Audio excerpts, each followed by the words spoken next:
Le bar des supporters sur Maritima, bon mardi à toutes et à tous, très heureux de vous retrouver avec l'équipe du BDS, toujours fidèle au poste.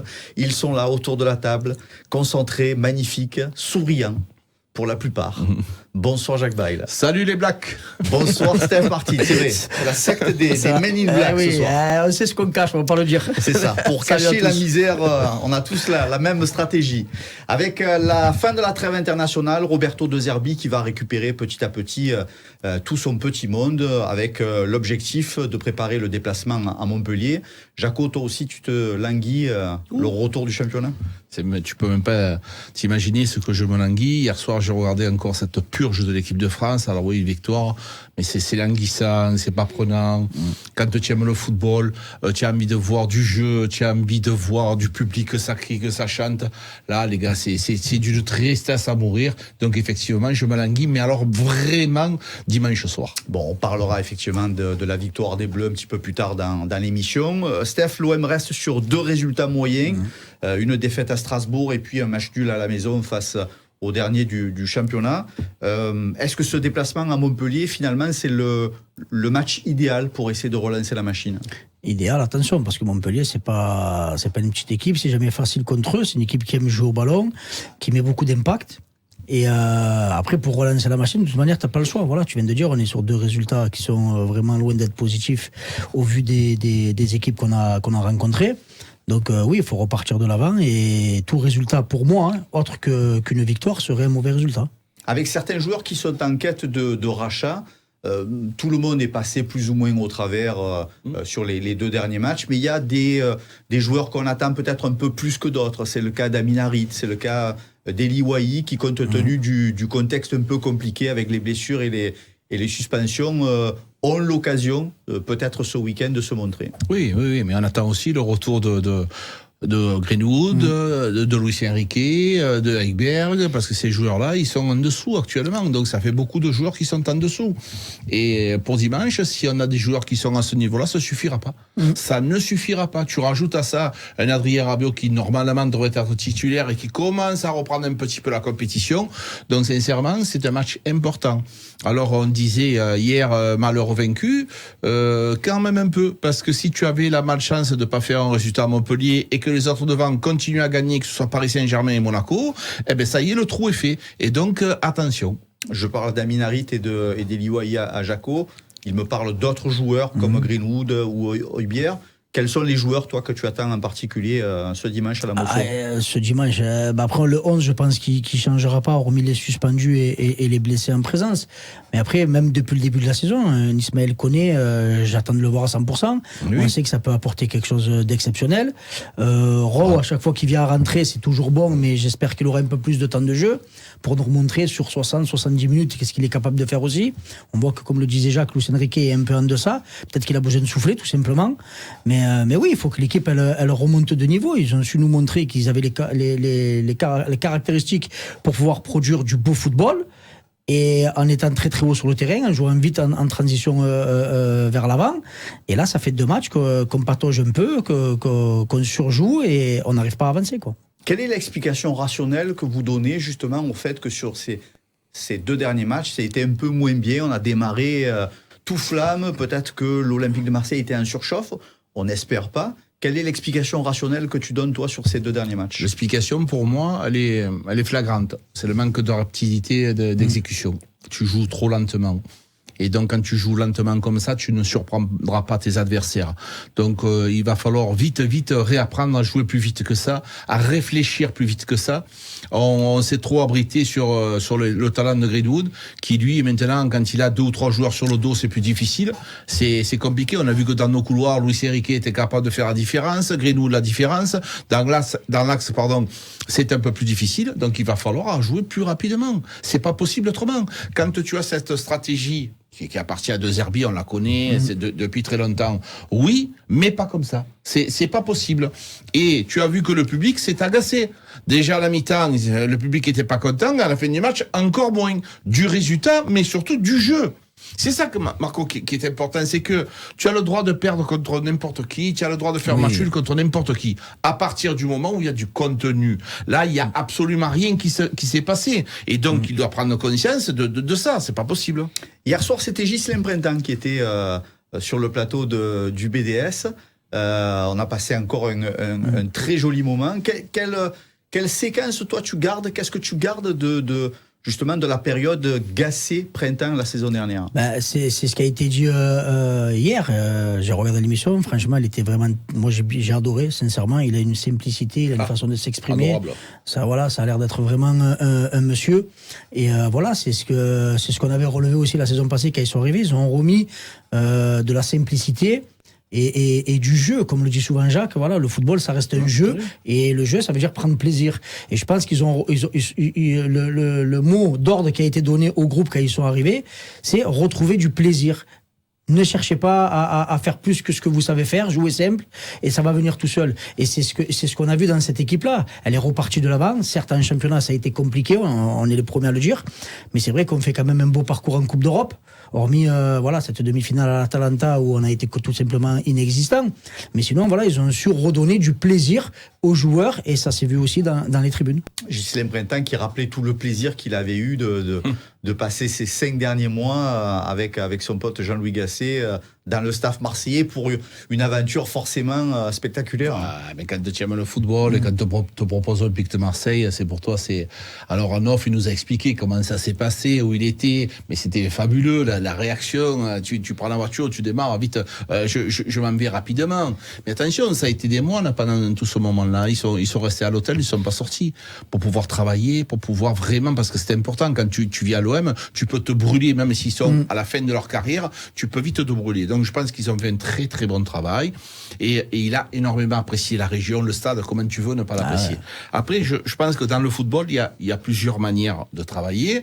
Il y a une manière de RPI, une manière de Klopp, une manière d'Henrique, de tout le monde. Et la manière Printemps Gasset qui se base beaucoup sur le main. Et la responsabilité de chacun. Ils les ont mis devant le fait accompli en leur disant, les gars, on est les 4e entraîneurs. À un moment donné, vous voulez quoi, un 5e? Donc, à un moment donné, il va falloir vous montrer de quoi vous êtes capable. Parce que c'est pas possible que 15-20 joueurs soient aussi mauvais que ça. Avec des ambiances extraordinaires, il rappelait l'anecdote de la séance de tir au but face à Benfica, où il n'entendait pas son fils à la fin du match lui parler et disait, c'est un truc de fou. Ce club-là, ce public-là, voilà, moi avec ma fille, on était dans le virage, les émotions, elle pleurait, la petite. Quand Henrique marque, voilà. Et là, tu te dis, bon, c'est là où tu te dis, c'est plus qu'un club. Quand tout va, les sensations sont exceptionnelles. Voilà, c'est démesuré. Marseille, l'Olympique de Marseille, c'est démesuré. Et c'est pour ça que c'est bien aussi que les joueurs s'en rendent compte, parce qu'à chaque fois qu'ils viennent ici, ils en parlent de cette atmosphère-là, pardon. Quand tout va bien, tu es monté très très très très très très haut. Mais après, voilà, si tu fais pas le travail, ça pique un peu. Voilà, ça pique plus qu'un peu. Et donc voilà, donc au moins cette exigence-là, elle est primordiale de la part des supporters, moi je trouve, parce que ça te met un niveau d'exigence au niveau des joueurs qui viennent, qui est très élevé. Allez, retour à la saison 2024-2025 avec les minots de l'Olympique de Marseille. Par-delà l'effectif qui a été joliment composé par Pablo Longoria et Mehdi Benassia, il y a une jeune génération marseillaise talentueuse. On se rappelle de la victoire en Gambardella. Du coup, certains se sont vus proposer des contrats comme Enzo Sternal, Daryl Bacola ou Gaël Lafont. Ces jeunes s'entraînent pour la plupart, pour l'instant, avec les pros, mais ne jouent pas. Est-ce que c'est logique? Est-ce que l'apprentissage, Jaco, ça passe par là? Mais oui, évidemment, surtout que quand tu es à l'apprentissage olympique de Marseille, tu es pas à Angers ou, sans me faire offense, ou à des petits clubs ou à Montpellier, où Montpellier est obligé de faire jouer des jeunes. Là, il y a déjà un effectif riche, donc à eux de travailler. Alors sur les 3, moi je pense qu'il y en a 2 qui sont un petit peu au-dessus des autres, et notamment Enzo Sternal, qui est supérieur techniquement, même si Bacola, lui, il a des qualités qui seront difficiles à mettre en place, parce qu'encore une fois, il y a du monde dans cet effectif. Gaël Lafont au milieu de terrain, ça sera un petit peu plus dur à mon avis, mais rien n'est fermé. À eux de travailler, à eux de bosser et surtout de comprendre que cette année, c'est l'année d'apprentissage, comme tu dis Marco. C'est pas une année où tu penses pouvoir jouer peut-être une entrée ou deux dans l'année, dans la saison, après faire la préparation la saison prochaine avec les autres et commencer à montrer le bout de leur nez la saison prochaine. Là, tu dois montrer tes qualités à l'entraînement et à l'entraîneur cette saison pour pouvoir justement dire ça peut être une idée, ça peut être possible, ça peut être pensable. À eux de faire les efforts. Quand tu t'entraînes avec des joueurs comme Adrien Rabiot ou Højbjerg et que tu es un jeune garçon, est-ce que tu ronges ton frein et tu dis je vais emmagasiner de l'apprentissage, ou est-ce que quand tu vois l'effectif marseillais, tu te dis que ça risque quand même pour la plupart d'entre eux de se terminer en opération de prêt? Non, parce qu'il faut pas brûler les étapes, comme vient de le dire Jacques. Quand tu as la chance de côtoyer l'entraînement, un international français, un international danois et un ancien international français avec Kondogbia, et que tu joues à ce poste-là pour Lafont et Bacola, il faut que tu emmagasines au max. Voilà, ils vont t'apprendre ce que c'est le professionnalisme, la rigueur, arriver à l'heure à l'entraînement, se donner à fond lors des entraînements, la préparation. Voilà, il faut que tu prennes le plus d'informations possible pour ta marge de progression. Et je pense qu'après, comme l'a dit Jacques, il va y avoir peut-être des matchs où ils auront moyen de gratter quelques temps de jeu. Et c'est par contre, voilà, oui, là c'est vrai, quand tu vas avoir l'opportunité, il va falloir montrer que tu es présent et que tu as moyen de pouvoir gratter quelques temps de jeu avec ce 11-là. Toute la différence, Marco, c'est que ces joueurs-là, ce sont les stars dans leur équipe. En 19, en réserve, c'est les stars. Et donc, ils ont pris une habitude, toujours titulaire, sur capitaine, on parle que de eux, et ceci et l'autre. Puis d'un coup, tu passes de la lumière à l'ombre. Parce que tu deviens, là, tu es avec les 19, et tu t'entraînes avec Rabiot, Højbjerg, De Zerbi comme coach, et tu apprends l'humilité. Voilà, et à un moment donné, tu redescends. Moi, je vous parle des choses que j'ai connues et que j'ai vues. Par exemple, en Algérie, les jeunes que l'on avait pris, qui étaient talentueux, qui avaient un talent hors norme, notamment Zino Ferrat, qui joue à Angers maintenant, qui avait du talent au-dessus des autres. Mais il faut leur apprendre à leur expliquer que, attention, il faut que tu t'inspires de ce que font les anciens. La malice, les entraînements sérieux, Steph nous le rappelait, les arrivées avant les autres, prêt avant les autres, pas commencer quand l'entraîneur il siffle, sortir du vestiaire, c'est trop tard, c'est fini, tu dois être sur le terrain avant, partir le dernier, ramasser les ballons si on doit ramasser les ballons, avoir de l'humilité, c'est tout simplement indispensable. Donc cette période-là, c'est à eux aussi de vite l'apprivoiser, parce que si tu penses que tu es une star, tu as tout faux. Il y a un jeune garçon aussi qui commence à faire parler de lui, c'est l'avant-centre de l'équipe réserve, Robinho Vaz. Qui est le protégé de Jean-Pierre Papin. Est-ce que justement, compte tenu pour l'instant de la difficulté des avant-centres officiels de l'OM, il peut avoir un rôle à jouer cette saison? Sincèrement, j'y crois pas. C'est trop tôt. Et il a 17 ans, il faut qu'il prenne ses marques, il faut qu'il continue à progresser. Et après, voilà, c'est vrai que Papin, j'ai vu encore ces derniers jours, il fait des éloges de ce joueur-là. Mais comme le dit Jacques, le monde professionnel, c'est un autre niveau. C'est pas, même si en national, il y a quand même un certain niveau, mais ça n'a rien à voir avec la Ligue 1. Donc, oui, après, voilà, intégrer le groupe pro, faire des entraînements, peut-être faire une préparation la saison prochaine avec quelques entrées dans des matchs amicaux, voir qu'est-ce que le joueur va pouvoir mettre en place et est-ce qu'il arrive à tenir physiquement, tactiquement par rapport à des équipes de même niveau. Et après, gagner du temps de jeu. Mais on peut pas, parce qu'un joueur, il flambe en U17 nationaux ou il met 4-5 buts en national, d'un coup, titulaire de l'Olympique de Marseille.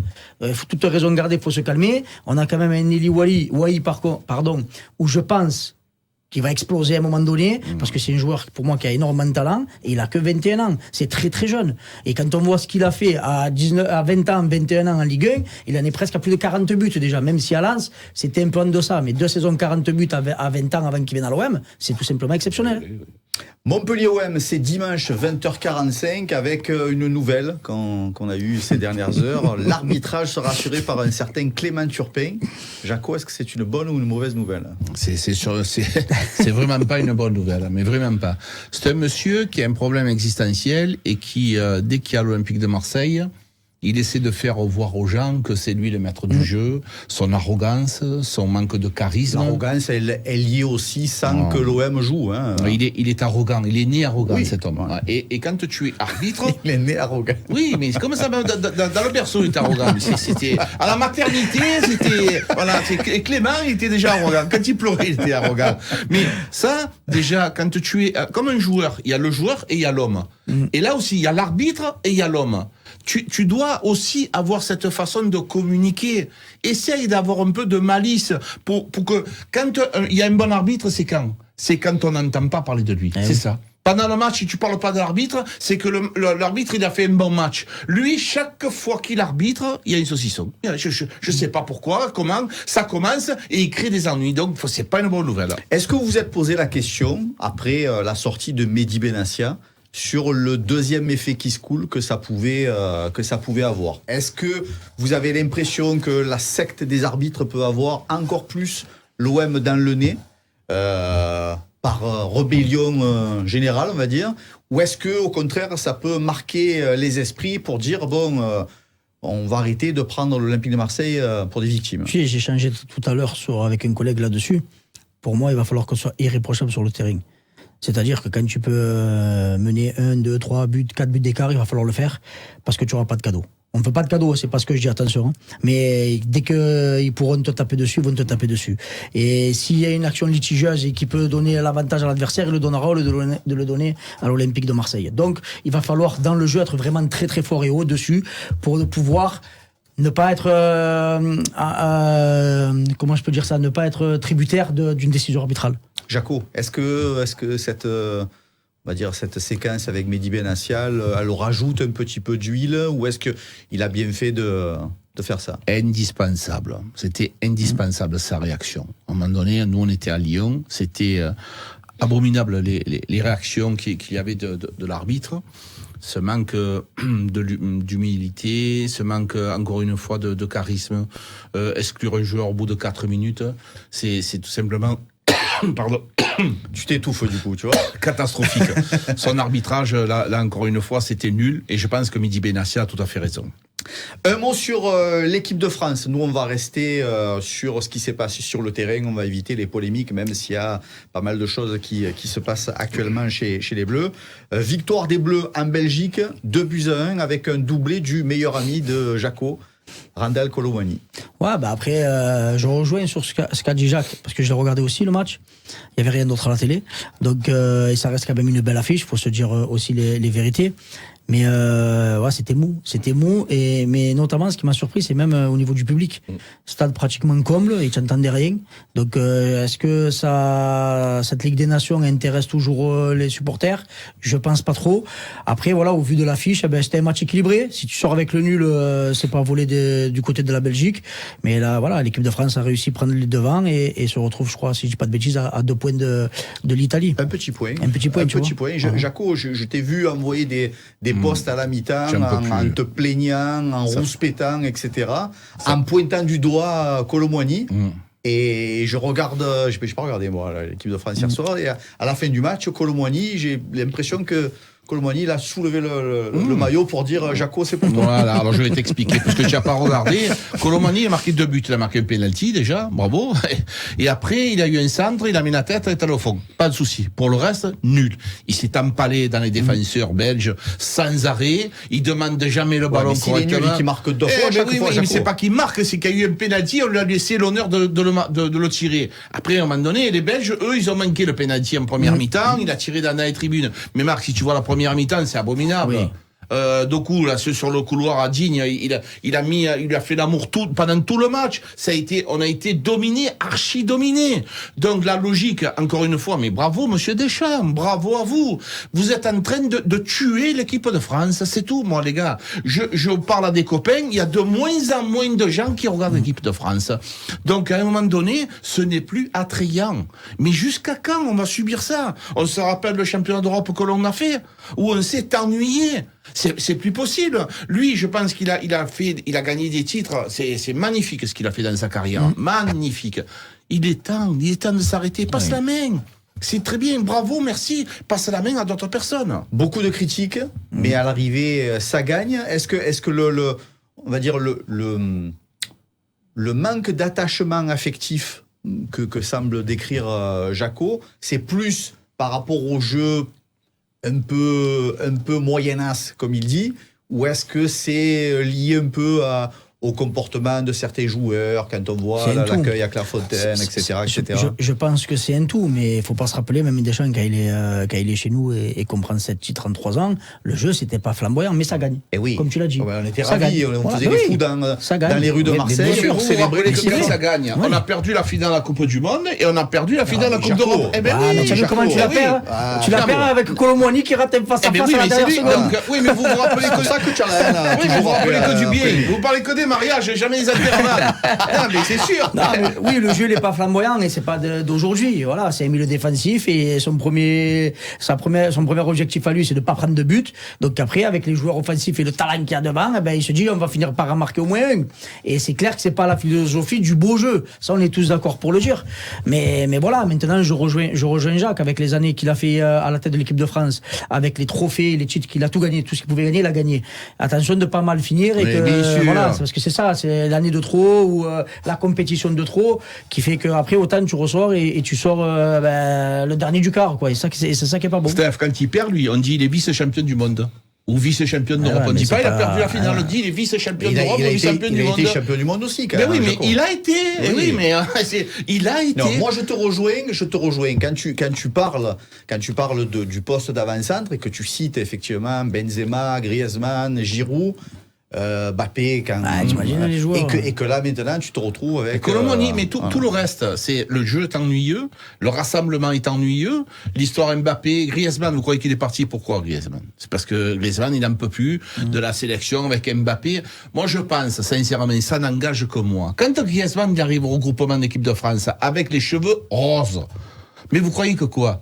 C'est qu'il a envie de montrer aussi, on lui a levé le brassard de capitaine, il a envie d'exister. Parce qu'il n'y en a que pour Mbappé.